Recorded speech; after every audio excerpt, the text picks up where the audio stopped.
திருப்பாவை 14வது பாசுரம்.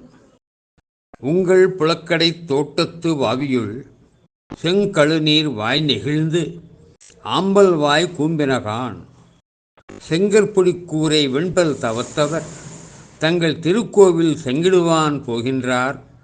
எங்களை முன்னம் எழுப்புவான் வாய்ப்பேசும் நங்காய் எழுந்திராய் நாணாதாய் நாவுடையாய் சங்குடு சக்கிரமேந்தும் தடக்கையன் பங்கைய கண்ணானை பாடியலூர் எம்பாவாய்.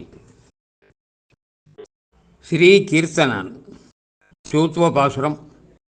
सुर्घेरु पस्कड्रान तोबु तटागुम ರುಹೋಫೋಲ್ನು ತೋಣ್ ಹುಡಿ ಅಲ್ಲಿ ಫುಲ್ ತೋಣ್ ನನ್ನ ಗೆಲಿಡಿಯಸ ರುಹೋ ಮತ್ತಿರೆಂಗು ವಸ್ತನ್ನು ಸರ ಹುಜಾಳ್ ದಾದುನು ಸಾದುಲ್ನು ತೆಂಗದೆಂಗ ಧವರಾಣಂ ಸಂಗು ಫೋನ್ ಜಾಡರಾಸ್ मी सुम्मरवी तुमको हुरडूस मेनी तोणु उजिस्ना पूर्वो तुको కొంచురోస్ देखानी तोणु से संग चक्र संतरान पंकज नेत्रवान गौन हुड़ी आवो